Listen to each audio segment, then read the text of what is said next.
Hey, what's up, everybody? Welcome back for another round of Charlie Brown politics. Let's continue talking about one of my favorite people that are discussing this Palestine and Israel issue. Who am I talking about? You probably guessed it, Bassem Youssef. He's an Egyptian comic that has come to light over this issue because he went on Piers Morgan and used his witty satire comedy to get his points across, and it has really struck home with a lot of people, and he's really come into light.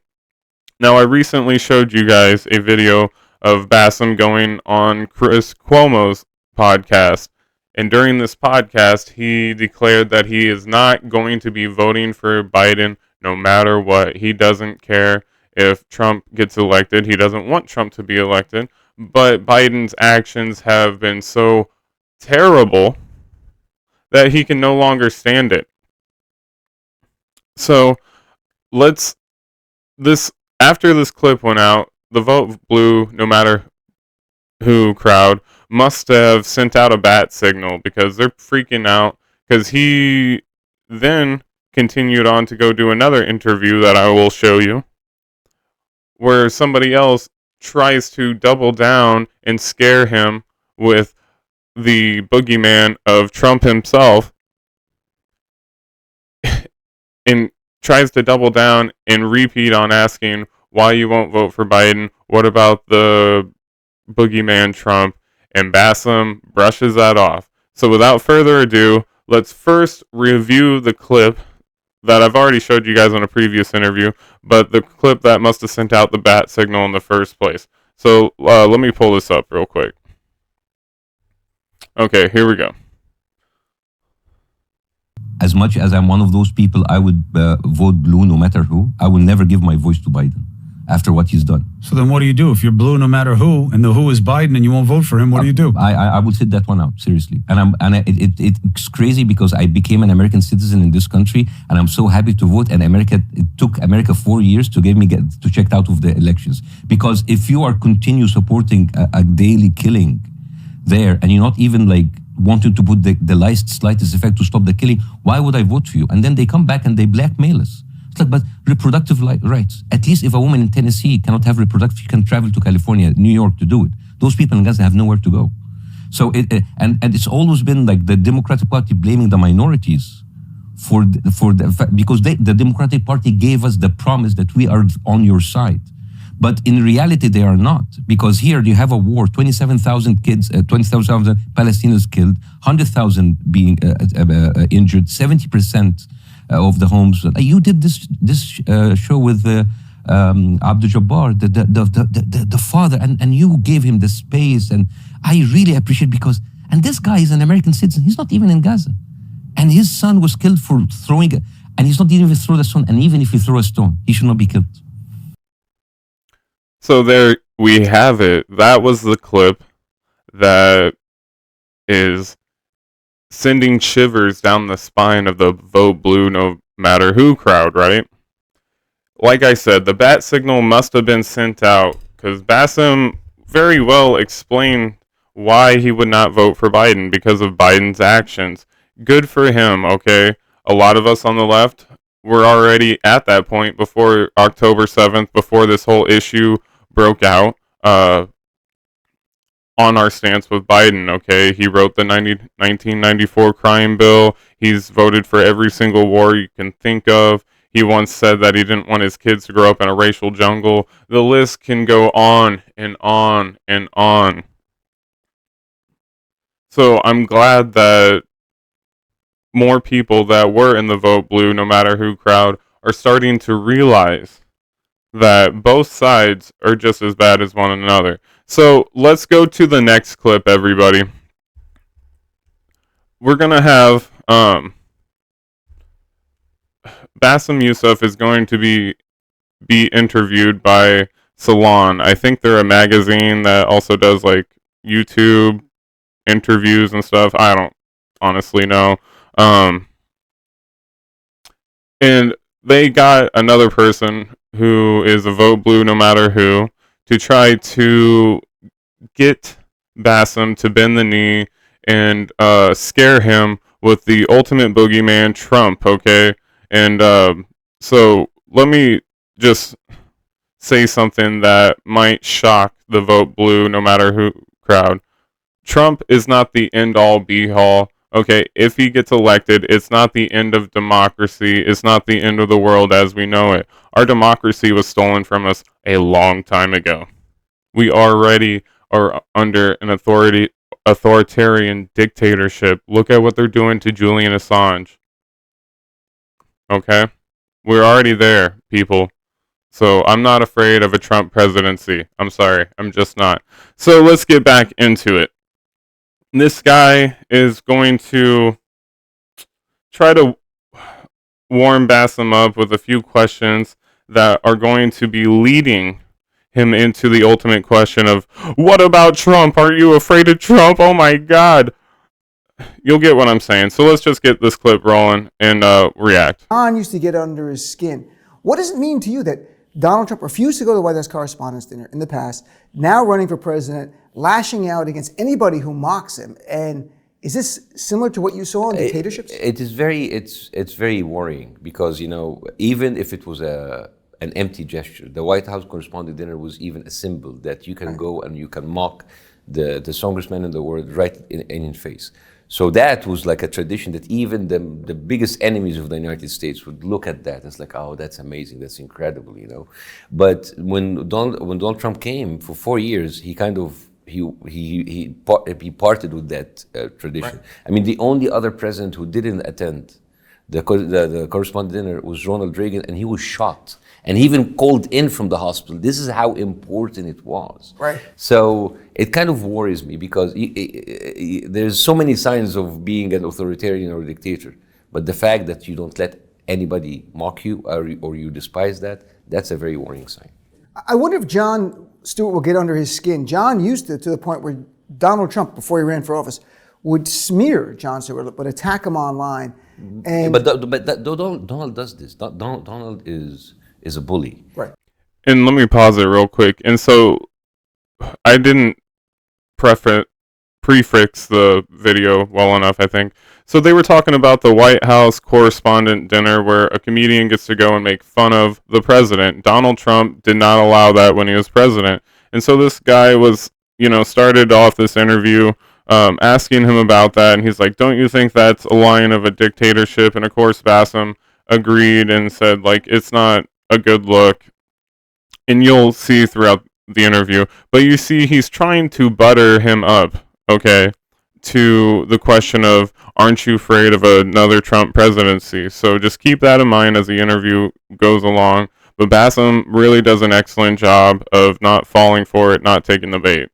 He talks to people who like to see pigs fight in the mud, and they like that. It's like, and it's like the savage battles of the Colosseum. Down, kill him. He likes that. This kind of like raw anger. And he knows his audience because his audience, his constituents are angry because of the economy, because of whatever there is. So he knows that this is a great outlet for them. This is what he did. He used to do that on The Apprentice, right, to get people down, push people down. So he knows that this is like fodder for them. This is entertainment. There's entertainment. They do love, like, he's emboldened by them. And people say with Donald Trump the cruelty is the point, but that should be a comma, because it's not cruelty to the point in the sense of, let me be cruel. It's because the base loves it. Yeah. Like, his base loves when he's mean, when he's cruel, when he attacks people. A lot of people actually vote for him not because they like him, because they to spite the liberals. And listen up, because this is a point that the Vote Blue, no matter who crowd, tries to lump into all Trump supporters or anybody that voted for Trump. Okay, is that they're all fucking racist, that they're all these just mean people that just want to see other people get punched in the face, when that could actually be not true. Okay, yes, there's racist people within that, there's probably mean people within that, sure, but there's also racist people on the left as well, there's mean people on the left. What am I talking about here? What the Vote Blue, no matter who crowd always misses is that the Trump supporters and people that claim to be or whatever have a legitimate pain that they're feeling. It's through the policies that's been inflicted upon the population from both sides of the aisle. Okay, I'm talking about NAFTA. I'm talking about, increasing the policing, doing the drug war, stuff that is affecting us all. Okay, so there is an actual legitimate pain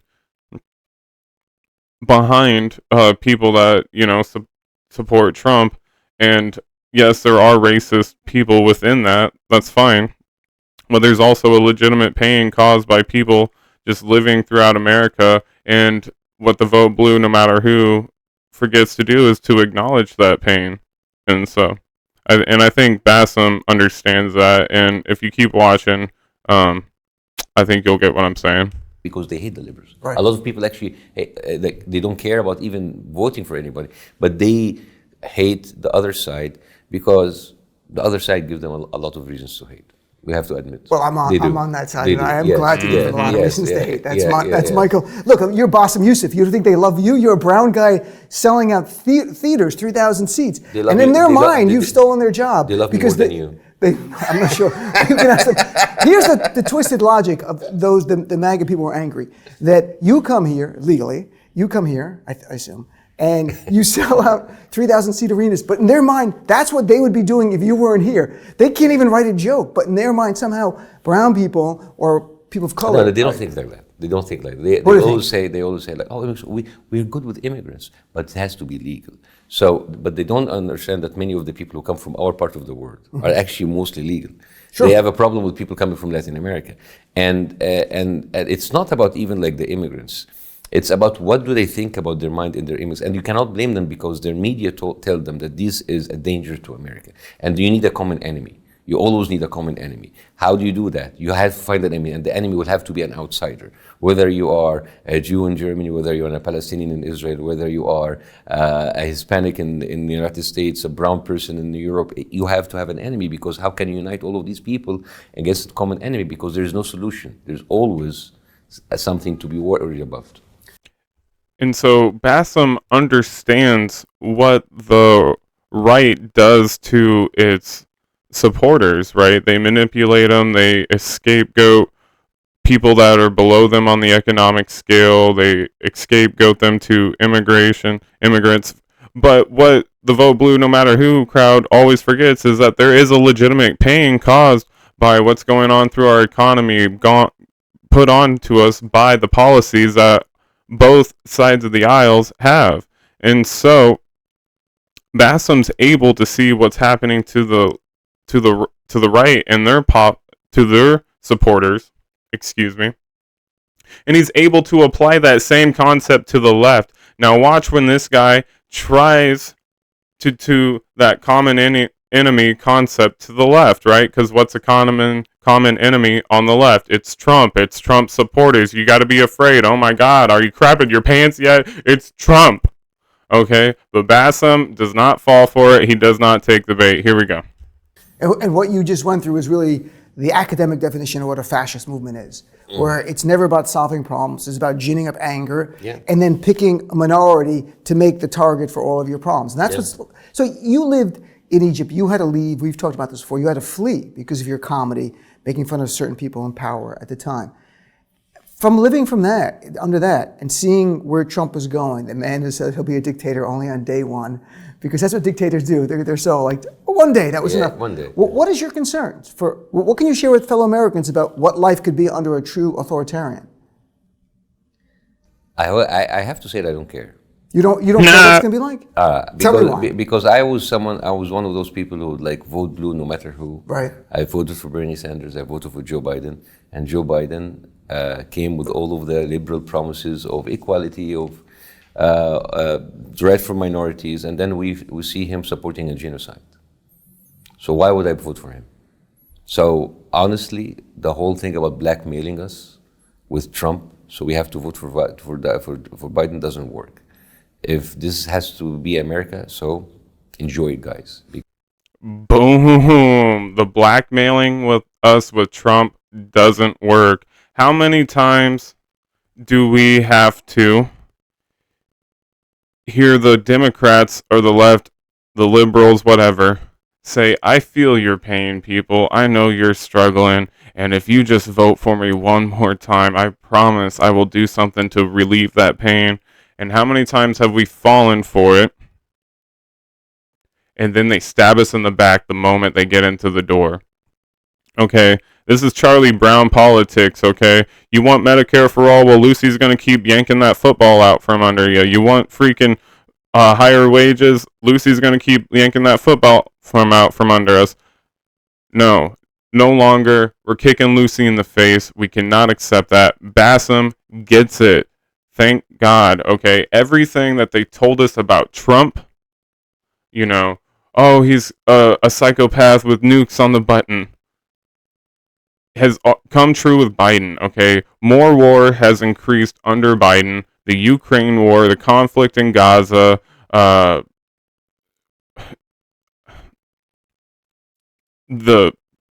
what about, okay, so we got the war concept. They warned us about the environment. What happened under Biden? The Nord Stream 2 pipeline was exploded by us and our CIA. Go check out the work that, gosh, now that I'm on the mic, I can't think of the name. Seymour Hirsch he did the work on it. He's proved it. Okay, so everything that they have warned us about Trump is coming true about Biden. So great on Bassem for not taking the bait. So this guy, he's like, okay, he didn't take it. The interview goes on. They talk about him being a comic. He tries to warm him up again. But this guy takes one more shot at the end and tries to get Bassem to bend the knee for the vote blue no matter who crowd. So let's go ahead and watch this clip. And Bassem doesn't take it. He does a great job. Says you want to take it to India. So, look, I know you, I so respect your passion for the Palestinian people being a Palestinian heritage. And you put your neck out there, and you've suffered a backlash as a result, and you've canceled some things. And I know that you're upset with Biden administration, but you're a unique person. You lived in a dictatorship. You lived in an autocracy. And I know you don't care right now. You're like, I don't care. America doesn't have to know. But I want people to know what life would be like. Not just comedy, but even comedy, if you wanted to touch on that. If Donald Trump were to get back in, and I'm not telling you to advocate for Biden or Trump, just so people understand, because again, you're unique. You lived under a dictatorship. Guys, You had to flee. we all lived under Trump for 4 years. Like, people have already seen that. But this guy's gotten worse. This guy's in a different place. I mean, he's running on retribution and revenge. Yeah, Oh my. Say dictator for a day. let's see it. Let's bring it all down. It's going to be interesting. I really don't care. So you just want to see it happen. I really don't care. If you don't care about what happened to people getting killed, I really don't care about what happens here under Trump. It's interesting. So what's next for you? Before we wrap up, my friend, what's next for you? This guy's mind is just blown. He cannot believe what he is hearing by Bassem, right? That was nice. That was refreshing. Here at Charlie Brown Politics, you might already know this, but I'm under the impression that we need to reject all politics. We need a revolution. We need a revolution of thought, mind, and action. And so I don't think people should even be voting in the election. But that's for another discussion another day. I think we need to be putting our time and effort into mutual aid, local farms, local businesses, stuff like that. Like I said, that's a discussion for another day. Great job by Bassem for not taking this bait. The vote blue no matter who crowd really wanted to use this guy to cheerlead their side. But Bassem gets it. They're just using Trump as blackmailing. He knows that Biden's really not out there to help the common man anymore. And I hope more people are starting to wake up, because the writing was already on the wall. Biden was a horrible politician his entire life. Do people not remember that he was disqualified for running for president in like 1988 for plagiarism and copying people's speeches? He wrote the 1994 crime bill. He supported every single war you can think of. The list goes on and on and on. I didn't need the events of what's happened recently with the Israel and Palestine Gaza to be in this boat. But I'm glad that more people are finally coming to it. I just wish it wasn't under these circumstances. So let's wrap up the video, guys. What are you thinking? Are you guys afraid of Trump, and what are we going to do if he becomes president? Are you, like me, and it's like, hey, we're already under authoritarian dictatorship, and so let's just see how the dice rolls, right? Or how the cookies crumble. So with that being said, guys, please like, share, comment, and subscribe. There should be a link to another video somewhere at the end of this video. And I appreciate all of you that are watching. So take care, everybody. Later.